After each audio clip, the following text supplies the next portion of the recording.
magandang araw po muli. Panoorin nyo itong mga GGS, ha? Panoorin nyo, saksak nyo sa mga baga nyo. Hindi lang kayo ang marunong gumawa ng video ng otal-otal, ha? Panoorin nyo itong vice presidente nyo kung paano sumagot sa mga foreign media. Interview to ng Russian Today. Okay? Panoorin nyo. Hindi to edited, hindi to AI, pawang katotohanan at pawang hindi kasinungalingan. Anyway, let's watch this. Panoorin nyo to mga DDS, ha, kung paano mawala ang inyong Sara Duterte. It's a good day, and there are certain days that it's not. It's a bad day. It's a bad day. Okay, ano yun?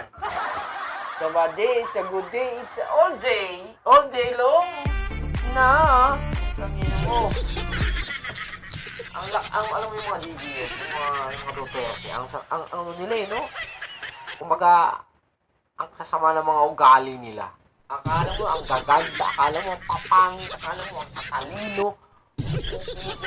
Pag inanalyze mo yung mga pinagsasabi nila, walang laman. Tulad ng utak kung walang laman. Sige na. Ako na lang ko, example ko. Hindi na ako magbabanggit ng iba. Ha? Sabihin nyo na naman, baka ako. Kininginan niya, sabihin yung pangak ako. Baka ako na bangag. Ha? Lumapit kayo sa harap ko. Ha? Titignan ko kung sinong bangag. Tignan nyo kung Sara Duterte nyo kung ano may sagot niya sa foreign media. So yes. Yes. The ICC, let's talk about the charges against him now. The ICC detained your father on charges that he was responsible for crimes against his people, but it seems he remains deeply popular during this time. He's been elected as Alam nyo mayor. yung ganitong ano, proud na proud pa yung mga DDS dito. Talagang umaga sa ano, ay ang ganda, ang talino naman ni Bibi Sara. She is my president in 2028, inshallah. Okay po. Ina mo hayop ko.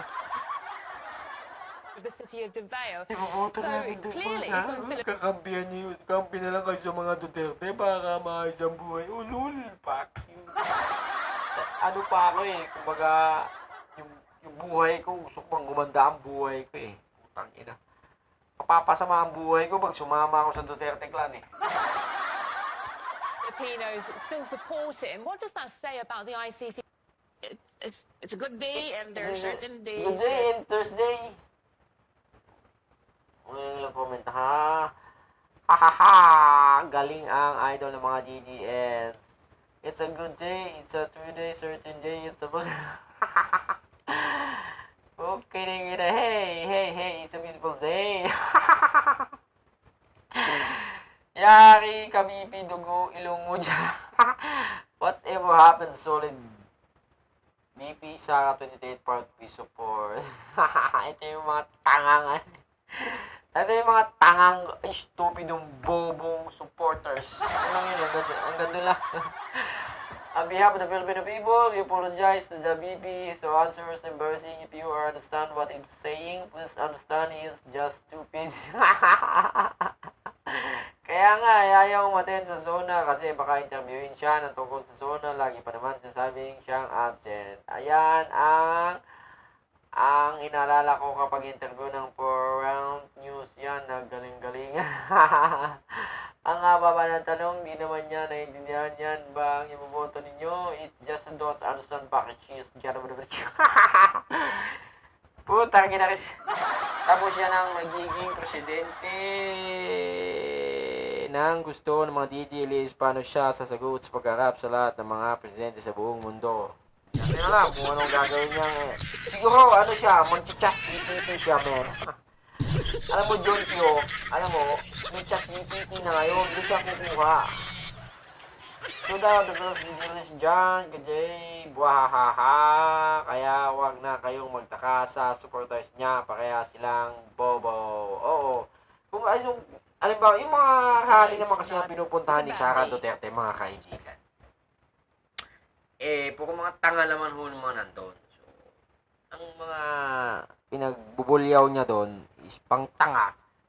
So, ang nanonood, tanga din. Diba? Yun lang eh. Hanggang sa muli, magandang araw at pasensya na kayo. Kapag mura na naman ako.